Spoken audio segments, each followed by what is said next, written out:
Hi, welcome back to my channel. ಹೇಗಿದ್ರೆ ಎಲ್ರು? ನಿಮಗೇನು ಚೆನ್ನಾಗೇ ಇರ್ತೀರ ಬಿಡಿ. ಬನ್ನಿ ಕತೆಗೆ ಹೋಗೋಣ.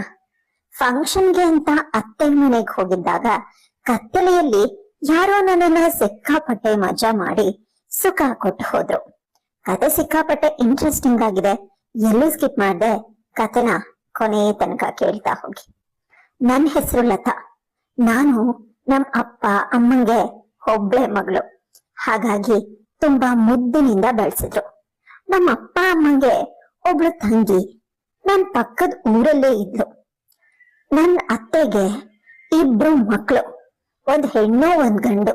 ಮಗಳಿಗೆ ಮದುವೆ ಮಾಡಿ ಗಂಡನ ಮನೆಗ್ ಕಳ್ಸಿದ್ಲು. ಮಗನಿಗೆ ಆಗಿನ್ನೂ 19 ವರ್ಷ ವಯಸ್ಸು. ನನ್ಗಿಂತ 4 ವರ್ಷ ದೊಡ್ಡವನು ಇರ್ಬೇಕು ಅಷ್ಟೆ. ನಂಗೀಗ 16 ವರ್ಷ. ನನ್ನ ಅತ್ತೆಗೆ ನಾನು ಅಂದ್ರೆ ತುಂಬಾ ಇಷ್ಟ. ರಾಜ ಅಂತ ಬಂದ್ರೆ ಸಾಕು. ನನ್ನ ಅತ್ತೆ ಮನೆಗೆ ಓಡ್ಕೊಂಡು ಹೋಗ್ತಿದ್ದೆ. ನನ್ನ ಅತ್ತೆ ಮಗನ ಹೆಸರು ರಘು. ರಘು ಮತ್ತೆ ನಾನು ತುಂಬಾ ಒಳ್ಳೆ ಸ್ನೇಹಿತರು. ರಜೆಯಲ್ಲಿ ಅತ್ತೆ ಮನೆಗೆ ಹೋದಾಗ ರಘು ಮತ್ತೆ ನಾನು ಯಾವಾಗ್ಲೂ ಆಟ ಆಡ್ತಾ ಜೊತೆನಲ್ಲಿನೇ ಇರ್ತಿದ್ವಿ. ಹೊಲಕ್ ಹೋಗೋದು, ಜೊತೆನಲ್ಲಿನೇ ಕುಂಟೆ ಬಿಲ್ಲೆ ಆಡೋದು, ಟಿವಿ ನೋಡೋದು, ಕಿತ್ತಾಡೋದು, ಹೀಗೆ ತುಂಬಾನೇ ಚೆನ್ನಾಗಿದೆ.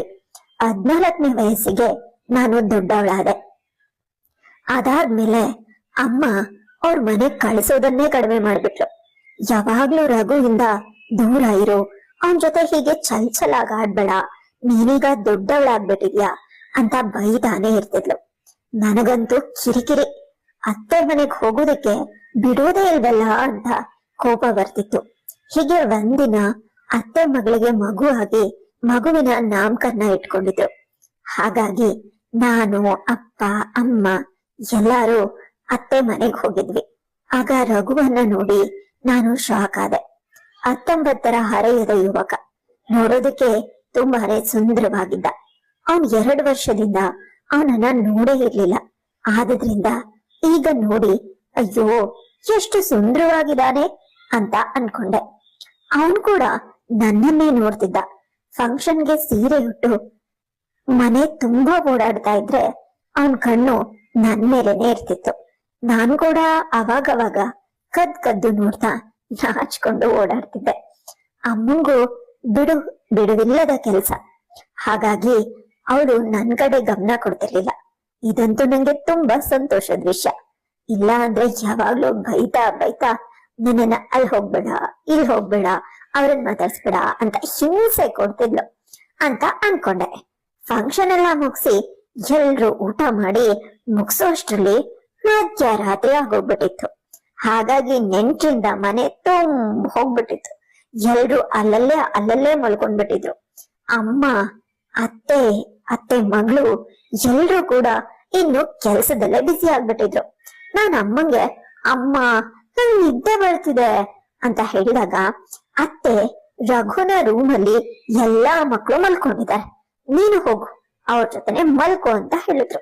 ನಾನ್ ಕೂಡ ಸರಿ ಅಂತ ರಘು ರೂಮ್ಗೆ ಬಂದಾಗ ಚಿಕ್ಕ ಮಕ್ಕಳು, ಅದು ಒಂದು 5-6 ವರ್ಷ ಇರಬಹುದು, 4 ಮಕ್ಕಳು ಮಲ್ಕೊಂಡಿದ್ರು. ಅದು ಚಿಕ್ಕ ರೂಮ್ ಆಗಿದ್ದರಿಂದ ಜಾಗನೇ ಇರ್ಲಿಲ್ಲ. ಸರಿ ಅಂತ ನಾನು ಕೂಡ ಅವ್ರ ಪಕ್ಕನೆ ಬಂದು ಮಲ್ಕೊಂಡೆ. ನಾನಿನ್ನು ಸೀರೆನ ಹಾಕೊಂಡಿದ್ದೆ, ಡ್ರೆಸ್ ಚೇಂಜ್ ಮಾಡೇ ಇರ್ಲಿಲ್ಲ. ಯಾಕಂದ್ರೆ ಅಮ್ಮ ನಾಮಕರಣ ಮುಗಿಸ್ಕೊಂಡು ಮನೆಗ್ ಬಂದ್ಬಿಡೋಣ ಅಂತ ಹೇಳಿದ್ಲು. ಹಾಗಾಗಿ ನಾನು ಬೇರೆ ಬಟ್ಟೆ ತಂದೇ ಇರ್ಲಿಲ್ಲ. ಈಗ ಅಮ್ಮನ್ನ ಏನಾದ್ರೂ ಕೇಳಿದ್ರೆ ಸುಮ್ನೆ ಬೈತಾಳೆ ಅಂತ ಅನ್ಕೊಂಡು ಸುಮ್ನೆ ಬಂದ್ ಮಲಗ್ಬಿಟ್ಟೆ. ಮಧ್ಯರಾತ್ರಿ ನನ್ನನ್ನ ಯಾರೋ ಮುಟ್ತಾ ಇದ್ದಾರೆ ಅಂತ ನಂಗನ್ನಿಸ್ತು. ಸಡನ್ ಆಗಿ ಆ ರಾತ್ರಿ ಆ ಕತ್ಲಿನಲ್ಲಿ ಈ ರಾತ್ರಿನಲ್ಲಿ ಯಾರಪ್ಪ ಅಂತ ನೋಡಿದ್ರೆ ಕಾಣಿಸ್ತಾನೆ ಇಲ್ಲ. ಆದ್ರೆ ನನ್ನನ್ನ ಎಲ್ ಬೇಕೋ ಅಲ್ಲಿ ಎಲ್ಲಂದ್ರಲ್ಲಿ ಮುಟ್ಟಿ ಮುದ್ದಾಡ್ತಾ ಇದ್ರು. ನಂಗೂ ಕೂಡ ಅದು ಇಷ್ಟ ಆಗ್ತಾ ಇತ್ತು ಬಿಡಿ. ಹಾಗಾಗಿ ನಾನು ಏನು ಮಾತಾಡ್ದೆ, ಅವ್ರು ಮಾಡ್ತಾ ಇರೋದನ್ನ ಮಾಡಿಸ್ಕೊಳ್ತಾ ಖುಷಿ ಪಡ್ತಾ ಇದ್ದೆ. ಸ್ವಲ್ಪ ಸಮಯದ ನಂತರ ಎಲ್ಲಾನು ಮುಗಿಸಿ ಕೊನೆಯ ಹಂತದಲ್ಲಿ ನಂಗೆ ಸಿಕ್ಕಾಪಟ್ಟೆ ನೋವಾಗೋದಕ್ ಶುರುವಾಯ್ತು. ಮೊದಲನೇ ಸಲ ಅಲ್ವಾ, ಸೊ ಹಾಗಾಗಿ ಆದ್ರಿಂದ ತುಂಬಾನೇ ನೋವಾಗ್ತಿತ್ತು. ಕೆಚ್ಚೋದಕ್ಕೆ ಅಂತ ನೋಡ್ದೆ. ಆಗ ನನ್ ಬಾಯಿನ ಬಿಗ್ಗಾಗಿ ಮುಚ್ಚಿಡ್ಕೊಂಡು ಕೊನೆಯ ಹಂತನೂ ಕೂಡ ಮುಗಿಸಿ ಎದ್ದೆ ಹೊರಟೋದ್ರು. ನಂಗಂತೂ ತುಂಬಾನೇ ನೋವಾಗಿತ್ತು. ನಾನ್ ಅಳ್ತಾ ಅಳ್ತಾ ಅಳ್ತಾ ವಾಶ್ರೂಮ್ಗೂ ಎದ್ದು ಹೋದೆ. ವಾಶ್ರೂಮ್ ಇಂದ ಹೊರಗಡೆ ಬಂದು ಮತ್ತೆ ಸೀರೆ ಹೊಟ್ಕೊಂಡು ಮಲ್ಕೊಂಡ್ಬಿಟ್ಟೆ. ಮಾರನೇ ದಿನ ಬೆಳಗ್ಗೆ ಎದ್ದು ಅಯ್ಯೋ ಯಾರಿರ್ಬಹುದು ಅಂತ ಎಲ್ಲಾರನ್ನೂ ನೋಡ್ತಿದ್ದೆ. ಎಲ್ಲರೂ ಕೂಡ ಸಹಜವಾಗಿನೇ ಇದ್ರು. ಆದ್ರೆ ಎಷ್ಟೇ ನೋವಾಗಿದ್ರು ಕೂಡ ಮತ್ತೆ ನಂಗೆ ಬೇಕೇ ಬೇಕು ಅಂತ ಅನ್ಸೋದಿಕ್ಕೆ ಶುರುವಾಯ್ತು. ಆದ್ರೆ ರಾತ್ರಿ ಮಾಡಿದ್ದು ಯಾರು ಅಂತ ಕೊನೆಗೂ ಗೊತ್ತಾಗ್ಲೇ ಇಲ್ಲ. ಫಂಕ್ಷನ್ ಎಲ್ಲ ಮುಗಿಸ್ಕೊಂಡು ಮನೆಗ್ ಬಂದ್ವಿ. ನಾನ್ ಅಮ್ಮಂಗೆ ಏನು ಹೇಳಿಲ್ಲ, ಸುಮ್ಮನೆ ಬೈತಾಳೆ ಅಂತ. ಆದ್ರೆ ರೂಮಲ್ಲಿ ಮಲಗಿದಾಗ ಕೂತ್ರು ನಿಂತ್ರು ಯಾವ್ದೇ ಸಮಯ ಆದ್ರೂ ನಂಗೆ ಅದ್ರದೇ ನೆನ್ಪಾಗ್ತಿತ್ತು. ಒಂದಿನ ರಾತ್ರಿ ಮನೆಯಲ್ಲಿ ಮಲ್ಕೊಂಡಿದ್ದಾಗ ನನ್ ಫೋನ್ಗೆ ಒಂದ್ ಮೆಸೇಜ್ ಬಂತು. ಅವತ್ ರಾತ್ರಿ ನೀನ್ ಕೊಟ್ಟಂತ ಮಜಾ ಸಿಕ್ಕಾಪಟ್ಟೆ ಸಕ್ಕದಾಗಿತ್ತು. ನಂಗೆ ಇನ್ನೊಂದ್ಸಲ ಬೇಕು ಅಂತ ಅನಿಸ್ತಾ ಇದೆ. ಮತ್ತೆ ಇನ್ನೊಂದ್ ಚಾನ್ಸ್ ಕೊಡ್ತೀಯಾ ಅಂತ ಇತ್ತು. ಅದನ್ನ ನೋಡಿ ನಂಗೆ ಸಿಕ್ಕಾಪಟ್ಟೆ ಖುಷಿ ಆಗೋಯ್ತು. ಯಾರ್ ನೀವು ಅಂತ ಕೇಳಿದೆ. ನಾನ್ ಯಾರಾದ್ರೆ ನಿಂಗೇನು, ಅವತ್ ಮಾಡಿದ ಇಷ್ಟ ಆಯ್ತಾ ಇಲ್ವಾ ಅಂತ ಕೇಳಿದ್ರು. ನಾನು ಹೌದು ಇಷ್ಟ ಆಯ್ತು ಅಂದೆ. ಮತ್ತೆ ಬೇಕಾ ಅಂತ ಕೇಳಿದ್ರು. ಹೌದು ಬೇಕು ಅಂದೆ. ಸರಿ ಆಯ್ತು, ನಾಳೆ ನೀನು ಕಾಲೇಜ್ಗೆ ರಜಾ ಹಾಕು, ಬಸ್ ಸ್ಟಾಪ್ ಅಲ್ಲಿ ಕಾಯ್ತಾ ಇರು, ನಾನ್ ಬಂದು ಕರ್ಕೊಂಡು ಹೋಗ್ತೀನಿ ಅಂತ ಹೇಳಿದ್ರು. ನಂಗಂತೂ ಅವತ್ ರಾತ್ರಿ ನಿದ್ದೆನೆ ಬರ್ಲಿಲ್ಲ. ಯಾರಿರ್ಬಹುದು ಅಂತ ಒಂದ್ ಕಡೆ ಚಿಂತೆ ಆದ್ರೆ ಮತ್ತೆ ಆ ಸುಖ ಸಿಗುತ್ತ ಅಂತ ಇನ್ನೊಂದ್ ಕಡೆ ಖುಷಿ. ಬೆಳಗ್ಗೆ ಎದ್ದು ಸುಂದರವಾಗಿ ರೆಡಿಯಾಗಿ ಅಮ್ಮಂಗೆ ಕಾಲೇಜ್ಗೆ ಹೋಗ್ತಾ ಇದ್ದೀನಿ ಅಂತ ಹೇಳಿ ಸೀದಾ ಬಸ್ ಸ್ಟಾಪ್ ಹತ್ರ ಬಂದು ನಿಂತ್ಕೊಂಡೆ. ಅರ್ಧ ಗಂಟೆ ಆದ್ರೂ ಯಾರ್ ಸುಳಿಗೂ ಇಲ್ಲ. ನಿಮಿಷಕ್ಕೊಮ್ಮೆ ಫೋನ್ ನೋಡ್ತಾ ನಿಂತಿದ್ದೆ. ಅರ್ಧ ಗಂಟೆ ಆದ ನಂತರ ನನ್ ಫೋನ್ಗೆ ಒಂದ್ ಮೆಸೇಜ್ ಬಂತು. ತುಂಬಾ ಸುಂದರವಾಗಿ ಕಾಣಿಸ್ತಾ ಇದ್ಯಾ ಅಂತ. ಯಾರು ನೀವು ಅಂತಂದೆ. ಮುಂದೆ ಬನ್ನಿ ಅಂತ ಕೇಳಿದೆ. ನಾನು ಇನ್ ಮುಂದೆ ಬಂದಾಗ ನನ್ ಮೇಲೆ ನೀನು ಬೈಬಹುದು, ನನ್ ಮೇಲೆ ಕೋಪನು ಮಾಡ್ಕೋಬಹುದು, ಹಾಗಾಗಿ ಬೇಡ ಬಿಡು, ಇನ್ ಕಾಲೇಜ್ಗೆ ಹೋಗು ಅಂತ ಮತ್ತೆ ಮೆಸೇಜ್ ಬಂತು. ಇಲ್ಲ ಇಲ್ಲ ಇಲ್ಲ ಇಲ್ಲ, ನಾನ್ ನಿನ್ ಮೇಲೆ ಕೋಪ ಏನು ಬರಲ್ಲ, ಬೈಯೋದೇ ಇಲ್ಲ, ದಯವಿಟ್ಟು ನನ್ ಮುಂದೆ ಬಾ, ನಂಗ್ ಮತ್ತೆ ಮತ್ತೆ ಮಜಾ ಬೇಕು, ಬೇಕೇ ಬೇಕು ಅಂತ ಅನಿಸ್ತಾ ಇದೆ, ನೀವು ಬನ್ನಿ ಪ್ಲೀಸ್ ಅಂತ ಕೇಳ್ಕೊಂಡೆ. ಅದು ಸಡನ್ ಆಗಿ ನನ್ ಮುಂದೆ ಒಂದ್ ಬೈಕ್ ಬಂದ್ ನಿಂತ್ಕೊಬಿಡ್ತು. ಅವ್ರನ್ನ ಅಲ್ಲಿ ನೋಡಿ ನಿಜಕ್ಕೂ ಶಾಕ್ ಆಗಿ ನಿಂತ್ಕೊಂಡ್ಬಿಟ್ಟೆ.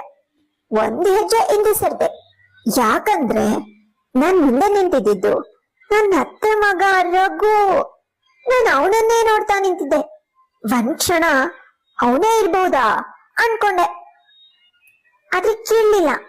ಅಕಸ್ಮಾತ್ ಇವನಲ್ದೆ ಹೋದ್ರೆ, ಸುಮ್ಮನೆ ಈ ಕಡೆ ಬಂದು ನನ್ನ ನೋಡಿ ಗಾಡಿ ನಿಲ್ಸಿದಿದ್ರೆ ಅಂತ ಅನ್ಕೊಂಡು, ಏನ್ ರಘು ಈ ಕಡೆ ಬಂದ್ಬಿಟ್ಟಿದ್ಯಾ ಅಂತ ಕೇಳ್ದೆ. ಅದಕ್ಕೆ ಅವ್ನ್ ನಗ್ತಾ, ನೀನೇ ತಾನೇ ಬರೋಕ್ ಹೇಳಿದ್ದು ಅಂದ. ನಾನು ಆಶ್ಚರ್ಯ ಆಗಿ ಹಂಗಂದ್ರೆ ಅಂತ ಮಾತ್ ನಿಲ್ಲಿಸ್ದೆ.